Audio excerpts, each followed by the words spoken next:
नमस्कार, हरियाणा न्यूज देख रहे हैं आप और मैं हूं आपके साथ हितेंद्र। 10 नवंबर को दिल्ली के लाल किले के पास हुए आतंकी धमाके ने राजधानी समेत पूरे देश को हिलाकर रख दिया। इस आतंकी घटना ने 12 घरों के चिराग बुझा दिए तो कई लोग घायल हैं। इस कार्यक्रम में आपको बताएंगे राजधानी 2 फरीदाबाद की अब तक की पूरी कहानी।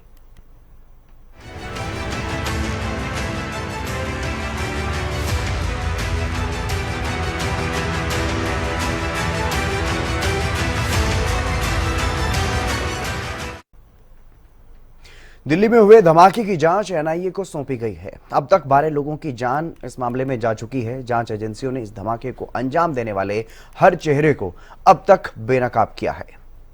i20 कार से लेकर के लाल रंग की इको स्पॉट और ग्रे ब्रेजा कार भी बरामद की गई है।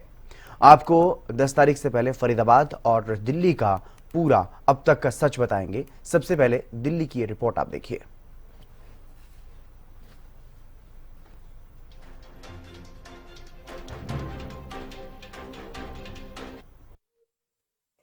सोमवार की शाम 6:52 पर जो धमाका हुआ, जिसके बाद पूरी राजधानी यूं कहे तो दहल उठी।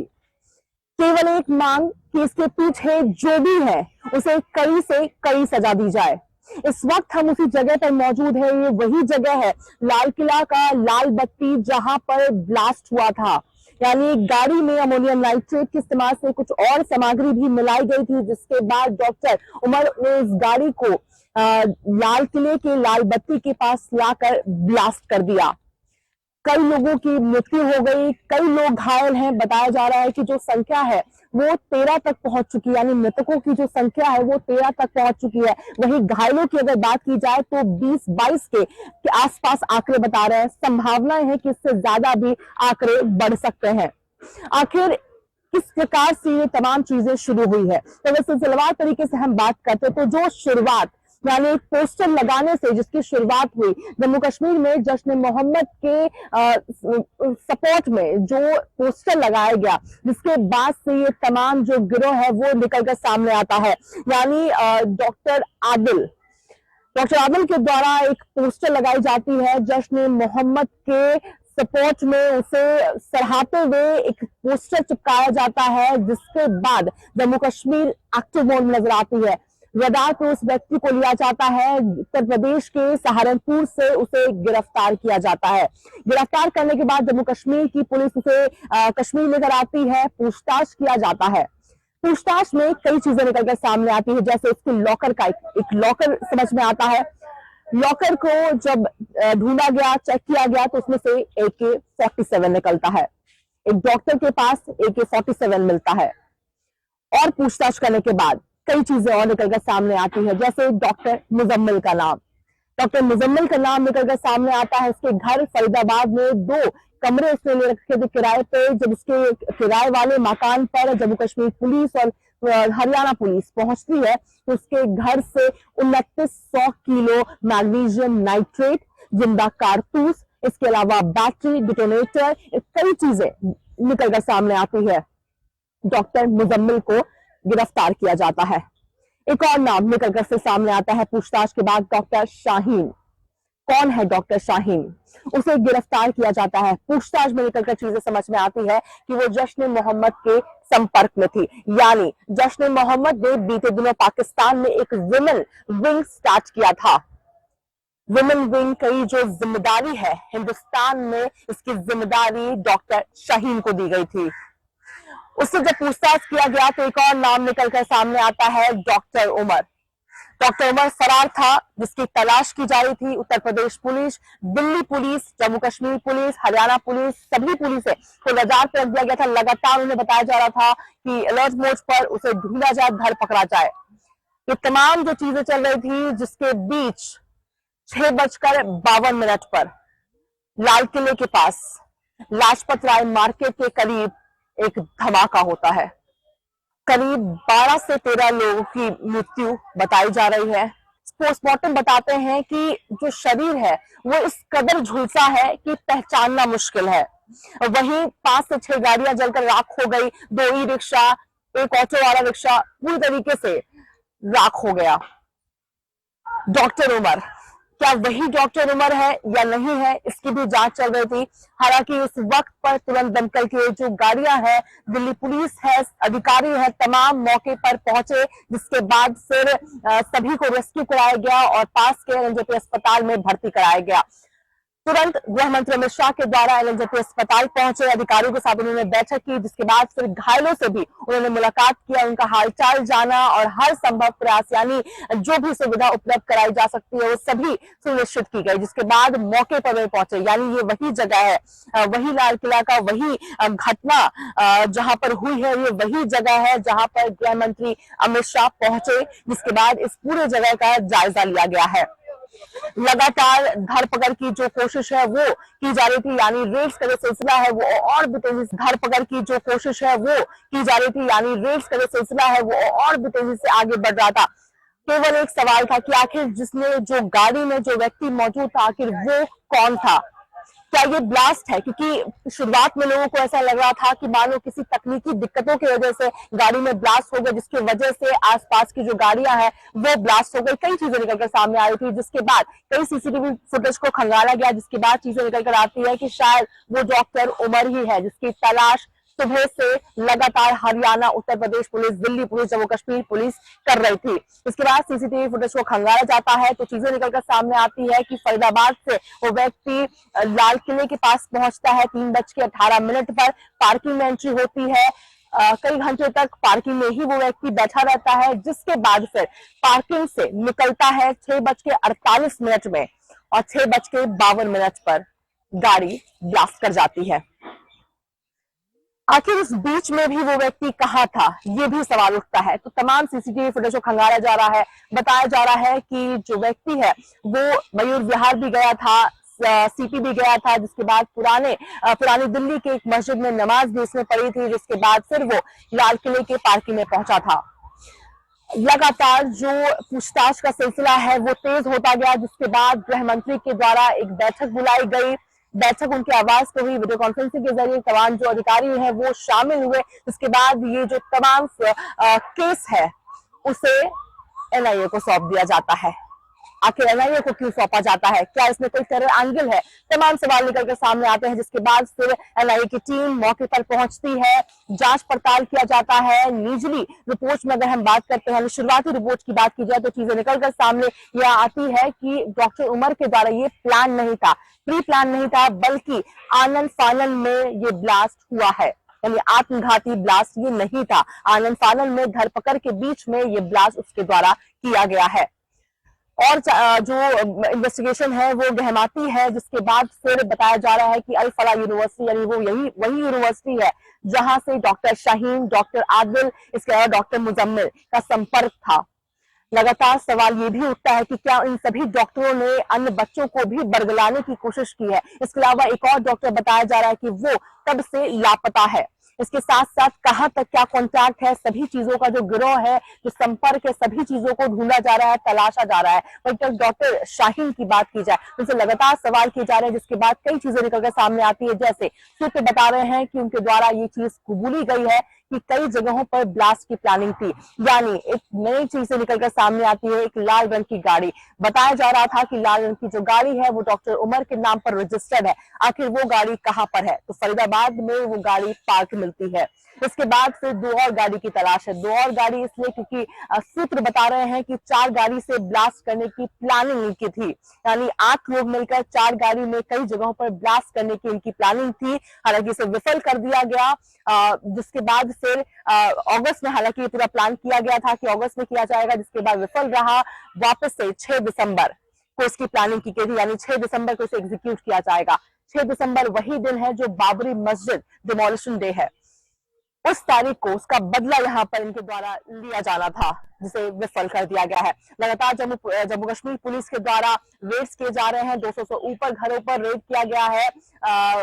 लखनऊ की बात करते हैं, यानी उत्तर प्रदेश की बात की जाए, हरियाणा की बात की जाए, तमाम हर जगहों पर रेड्स का सिलसिला जारी है और हर किसी को धर पकड़ा जा रहा है जो भी इसके पीछे है। वही प्रधानमंत्री नरेंद्र मोदी 2 दिवसीय भूटान यात्रा समाप्त करने के बाद, यानी वहां से भी उन्होंने हुंकार भरा था और स्पष्ट संदेश था कि जो भी इसके पीछे है उसे बख्शा नहीं जाएगा। इसके बाद प्रधानमंत्री राजधानी दिल्ली पहुंचे, पहुंचते ही सीधा वो एलएनजेपी अस्पताल घायलों से मुलाकात करने पहुंचते, उन्हें आश्वासन दिया कि जो भी इसके पीछे उसे बख्शा नहीं जाएगा, उन्हें जस्टिस जरूर मिलेगी। जिसके बाद सीसीएस की बैठक होती है। सीसीएस की बैठक में ये फैसला लिया जाता है, जिसकी जानकारी कैबिनेट मंत्री अश्विनी वैष्णव के द्वारा दिया जाता है कि माना है, कबूला है पहली बार सरकार ने कि ये टेरर एक्टिविटी था और जीरो टॉलरेंस टेररिज्म, यानी जो भी इसके पीछे था उसे बख्शा नहीं जाएगा।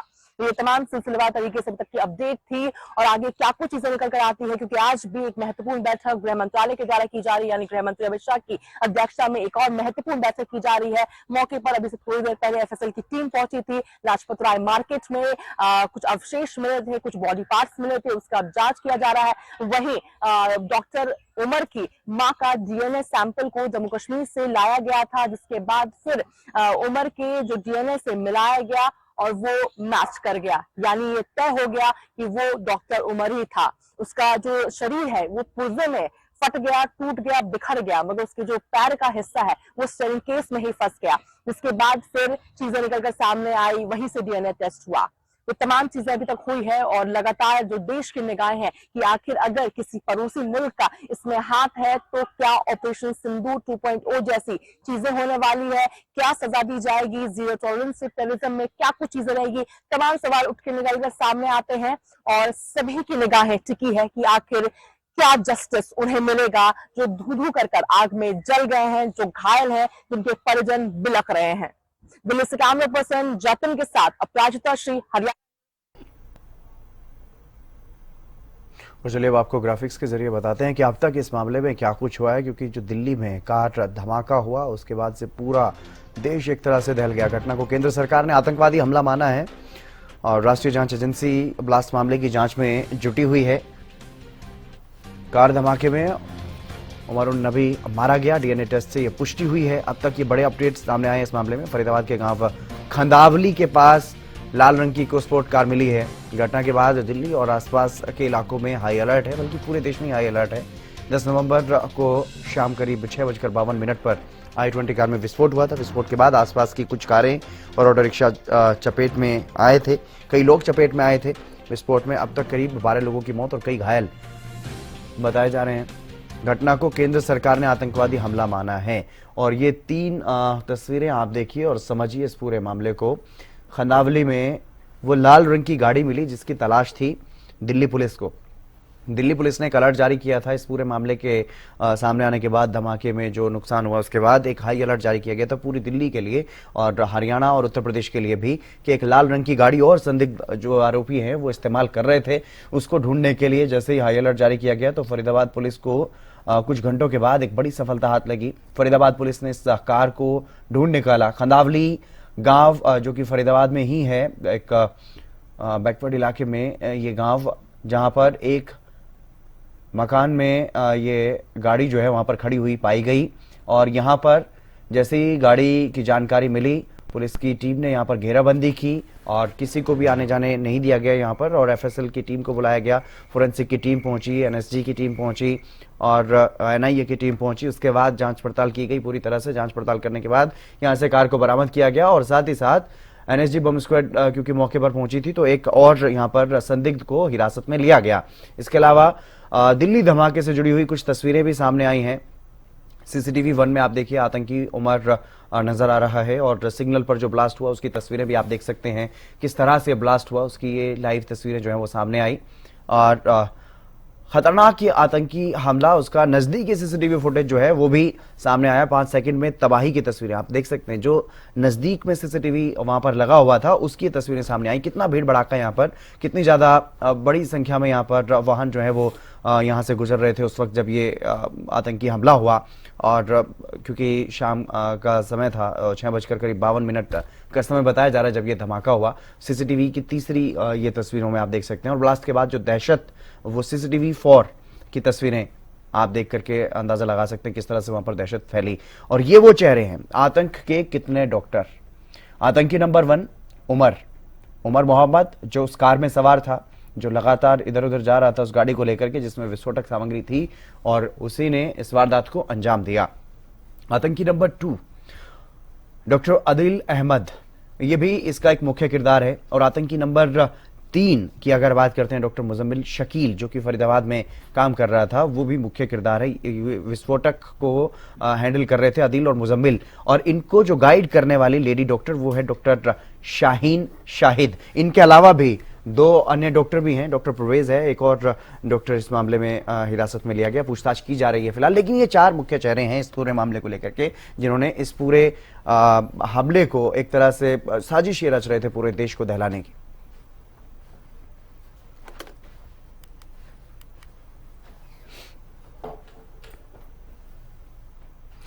और दिल्ली धमाके को लेकर के जो लिंक सामने आ रहे हैं वो आ रहे हैं फरीदाबाद की यूनिवर्सिटी अल-फलाह यूनिवर्सिटी के। अल-फलाह यूनिवर्सिटी में काम करते थे ये लोग। अल-फलाह यूनिवर्सिटी के भी कई लोगों को हिरासत में लिया गया, जिनमें से एक मुख्य आरोपी भी है डॉक्टर मुजम्मिल, जिसकी गिरफ्तारी वहां से हुई। उसके बाद वहां से 2900 किलो विस्फोटक भी बरामद हुआ। उसके बाद लगातार अल-फलाह यूनिवर्सिटी शक के घेरे में है और जांच पड़ताल वहां पर लगातार चल रही है। एक और गाड़ी वहां से मिली है, ग्रे रंग की गाड़ी, तीसरी संदिग्ध कार जिसको बताया जा रहा है, उसको लेकर के भी लगातार वहां पर टीमें पहुंच रही हैं, जांच पड़ताल की जा रही है। क्या कुछ स्थिति है वहां पर और किस तरह से वहां पर जांच जो है वो लगातार चल रही है, आसपास के क्षेत्र में भी जांच पड़ताल चल रही है। और लेकिन अल-फलाह यूनिवर्सिटी सीधे तौर पर निशाने पर है, जांच पड़ताल वहां पर चल रही है। किस तरह की वहां से जानकारियां सामने आ रही हैं वो आपको दिखाते हैं। दिल्ली ब्लास्ट के बाद अल-फलाह यूनिवर्सिटी पूरी तरह से आतंक का गढ़ बन चुकी है, क्योंकि जिस तरीके से यहाँ पर जो डॉक्टर थे, डॉक्टर मुजम्मिल और डॉक्टर उमर, वो यहीं रहते थे। और आपको मैं दिखा दूं कि ये उसका पीछे का हिस्सा है। यहाँ तमाम जो हॉस्टल वगैरह हैं वो बने हुए हैं। लड़कियों का हॉस्टल है बीच में, साथ में लड़कों का हॉस्टल है, और उधर की साइड में हॉस्पिटल है जहाँ पर वो कार्यरत था। और इसके ठीक बराबर में मैं आपको दिखा दूं कि यहाँ वो डॉक्टर मुजम्मिल है, जो उसका कमरा था इसी में। 17 नंबर ये बिल्डिंग है, 13 नंबर कमरा उसी का था, तीसरे फ्लोर पर बताते हैं। और बराबर में ही उमर का कमरा था। यहीं पर बैठकर तमाम जो साजिशें वो रची जाती थी।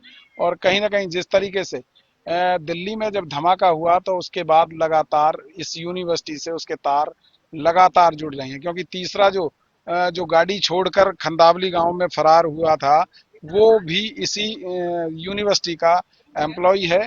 और कहीं ना कहीं अब जिस तरीके से लगातार जो बातें सामने आती जा रही हैं, तो साफ तौर पर जो सेंटर पॉइंट है वो ये अल-फलाह यूनिवर्सिटी है। आतंक का गढ़ बन रही है यूनिवर्सिटी। इसमें से तमाम जो जिस आतंकी घटना को अंजाम दिया गया वो टोटल प्लानिंग यहीं से की गई थी।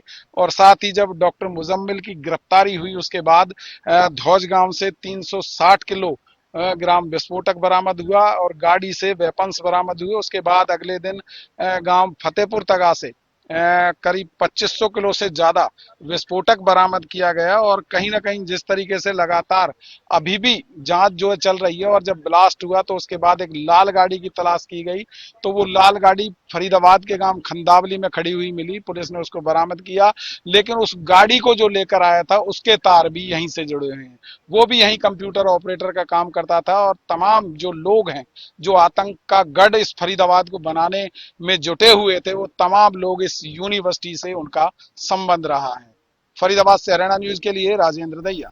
आतंक का गढ़ बनी फरीदाबाद की अल-फलाह यूनिवर्सिटी पर भी अब सवाल खड़े शुरू होने हो गए हैं। और लगातार जिस तरीके से तमाम जो डॉक्टर हैं वो यहाँ कार्यरत थे, जो डॉक्टरों की टीम है जिन्होंने ब्लास्ट को अंजाम दिया और जिसमें कई लोगों की मौत हुई, तो वो तमाम, चाहे डॉक्टर मुजम्मिल की बात करें या डॉक्टर उमर की बात करें या डॉक्टर शाहीन शाहिदा की बात करें या फिर डॉक्टर निसार जो कि अभी फरार बताया जा रहा है, ये तमाम जो डॉक्टर हैं वो यहाँ से जुड़े हुए हैं। और साफ तौर पर कह सकते हैं कि शाहीन शाहिदा पहले कभी यूएई गई थी और उसी समय उसको महिला विंग की कमांडर की जैसे ने जिम्मेदारी सौंपी थी। और उसी के चलते लगातार जो इस आतंकवाद की जो सीमा है उसको यहाँ पर लाकर बढ़ाना इन लोगों ने शुरू कर दिया।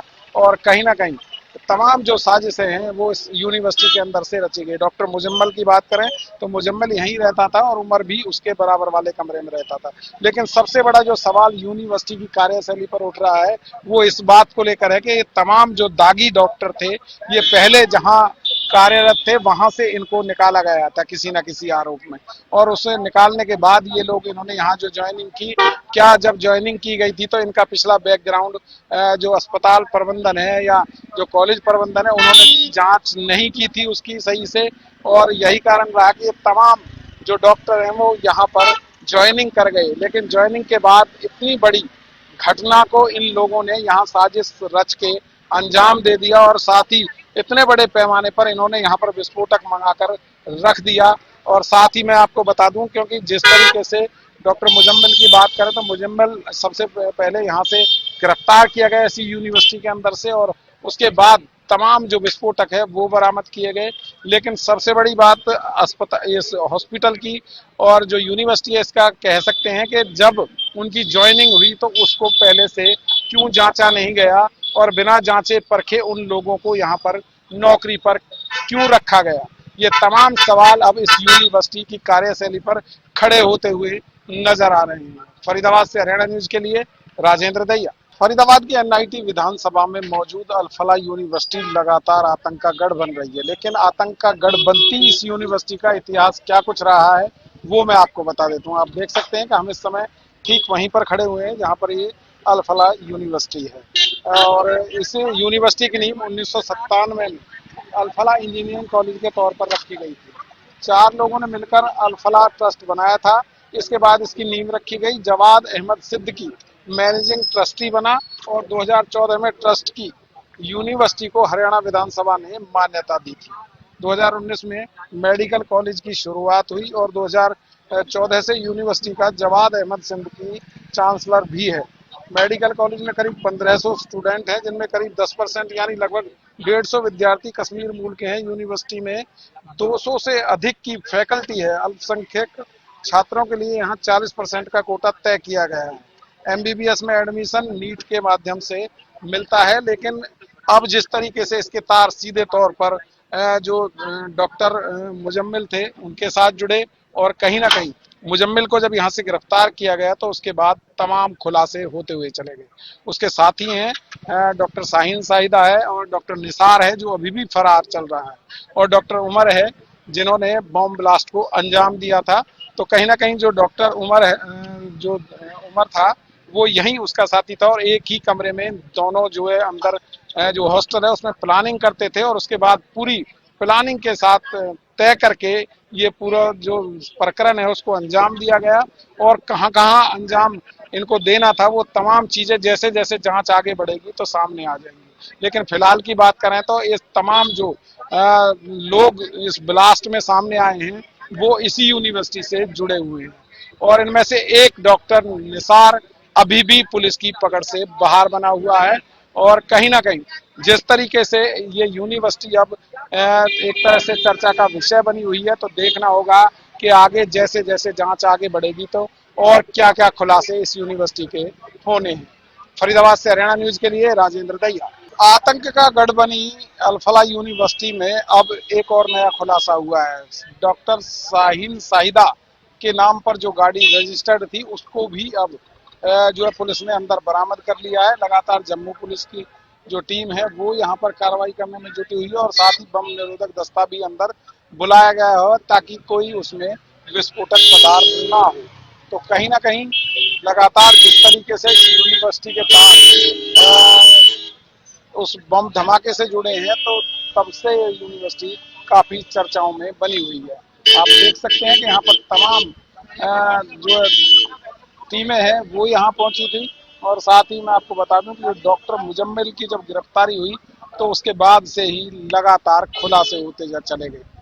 पहले यहाँ पर विस्फोटक पदार्थ मिला, और उसके बाद हथियार मिले, और उसके बाद जैसे ही दिल्ली में धमाका हुआ तो तमाम देश जो है शोक की लहर देश में दौड़ गई, और कहीं ना कहीं पूरा का पूरा जो मामला है वो लगातार बढ़ता चला गया। और अब कहीं ना कहीं जिस तरीके से जो जांच का दायरा है वो भी लगातार बढ़ रहा है, और जैसे जैसे जांच का दायरा बढ़ रहा है तो वैसे वैसे तमाम चीज़ों से पर्दा उठता जा रहा है। और अब ये गाड़ी जो ब्रेजा गाड़ी है वो सामने आई है, तीसरी गाड़ी जिसकी तलाश कर रहे थे तो वो यहाँ अंदर ही खड़ी थी, लेकिन लगातार जैसे जैसे सर्च ऑपरेशन इस यूनिवर्सिटी के अंदर चला तो वो गाड़ी भी इनके हत्थे चढ़ गई है और लगातार उस गाड़ी की अब जांच की जा रही है। तो कहीं ना कहीं जिस तरीके से पूरे देश को दहलाने की साजिश इन लोगों ने यहाँ बैठकर रची थी, तो उसके बाद अब ये यूनिवर्सिटी भी सवालों के घेरे में आ गई है।